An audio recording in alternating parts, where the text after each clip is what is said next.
Seattle Seahawks were back in pads in day 9 of training.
Whoa.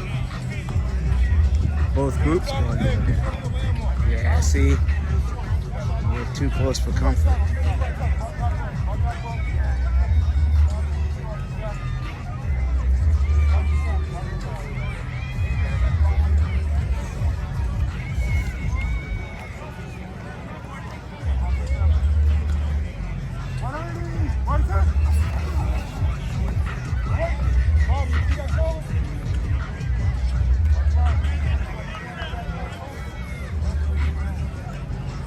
And watch how the lineman hits his hip.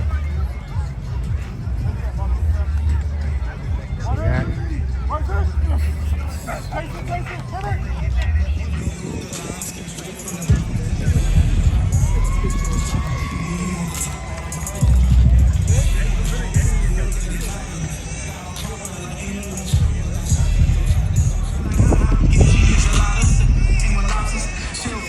She'll push it to block.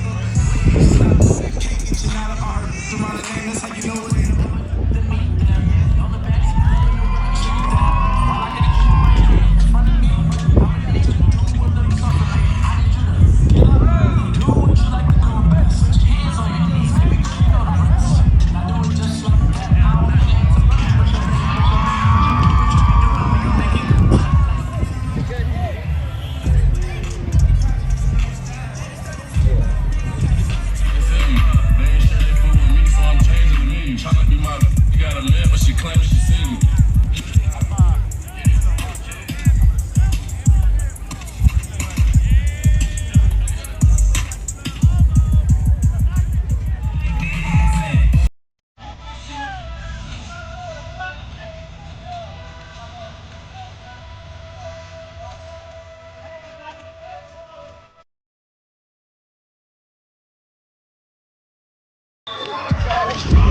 I try to make it harder on myself. Like, there's a lot of thought that would go into it beforehand, going into a game. You'll have stuff kind of all laid out on the sheet, but I try and challenge myself at times to just think off the top of my head and like see if I can get it out on time for the sake of the quarterbacks and the play call. And so we're practicing on things again, and it's been really awesome. These guys have helped me a lot, and I think we're all continuing to go in the right direction. I don't know what the efficiency numbers were, but I think Sam particularly does a great job of it, recognizing those things and getting us into the best possible scenario. I'm just looking at everyone's alignment and the techniques, and there's a lot of room for growth there. Not to say that we're doing poorly, but I expect that to be an extremely reliable portion of our game, and it's not there. It can change the formation strength after the snap as opposed to the whole defense being able to identify it before the snap. So I think it creates some fit problems, and it's becoming less and less common across the league. So it means it's more difficult to prepare for. So those are the elements I like about it. I think I'm more of like an old school traditionalist just because of my upbringing in football, and so I'm always going to want to play with two backs at some point, and I like the guys we have in that role. I love coaching football, I love the guys, and it's great to be back at it. It's funny how, like, sometimes you think, like, you take a year for okay, we're back with the guys, but you can't miss a step. You have to reset, and you have to go again, and I think that's the beauty of football in general, is that you get to restart, rebuild, you focus on the details and the fundamentals, and you don't get too far ahead or you can't miss steps. And that's the thing that I think we all love and enjoy.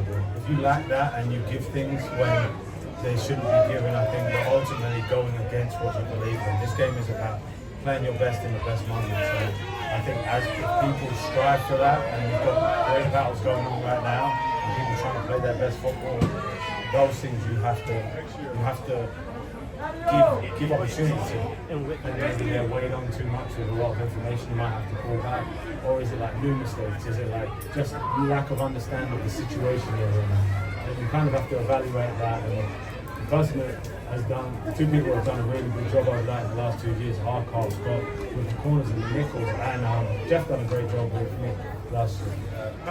Just improvement every day, building a foundation of fundamentals, and the last part of that of like who you're going to be coached and stuff. You really don't know. It's coach everybody and develop everybody, and you'll be a resource for everyone on the team to improve their skill set. So at this point, that's all we're trying to do. All right, so there you go. B-roll, and then you heard from Brian Flores and also Aiden Durde, defensive coordinator. And I'm really impressed with Flores, just in terms of how he's brought some of the verbiage from the Niners, and then also how he's incorporating that with what the Seahawks are already doing. I mean, I think that was part of why he was brought in, right? And he said, it's a good balance. One of the things he pointed out was that, hey, the advantage they have right now, which is rare that ever, is that the Seahawks have the same offensive line returning. He said, hey, you know what? That's rare, and what that it enables you to do is so that when you have to correct something, it's done at hyper speed, so then they can continue to get into the playbook. Dirty, you heard some of his comments, just in terms of how Mike said the same thing, just in terms of how the players are now kind of getting out of the fog. And as for the practice itself, Tyrese Knight took more snaps with the ones, and he continues to, I think, move up here. Will he be a starter next to Ernest Jones? I don't know. It's early, but right now I think one of the things that Mike McDonald and his staff do is they try to make sure that the players earn their reps and that they're also ready. So that means if you're number 2, you get some reps with the number 1s, and then 3 get some with the 2 and whatnot. So I think that's important in terms of building, not only the competition, but the continuity in there. The other observation, Torrey Horton looks fully recovered. He's now taking reps with the number 1s in terms of the full 11-on-11 drills. Man, if he can stay healthy, he's going to bring something, a dimension to the Seahawks offense, especially in the wide receiver room. And I talked to Brian Flory. Now, you already know how they use their tight ends, right? So, Horton could really, really boost the Seahawks offense. And again, the wide receiver room in there.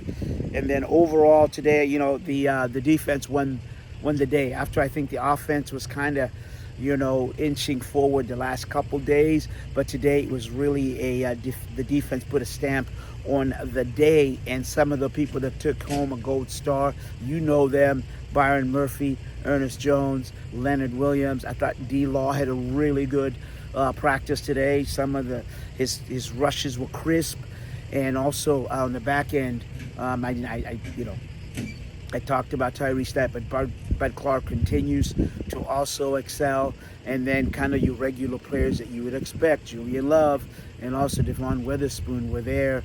And I think that's really it. Really what you're having here is some defensive competition now. And as Mike has said, his 2 coordinators talked about it today as well. He said, hey, they're now out of the fog, so players are starting to come to life with pads, and they're also, it's at the speed in which they're executing. All right, remember, this report is brought to you from Tom's B&M Auto in Linwood. Man, oh man, you get an exceptional service at an honest price. From the VMAC here in Renton for the Cascadia Sports.net report, I'm Osvito Mara Ire. Oh, and a shout out to Caden this time.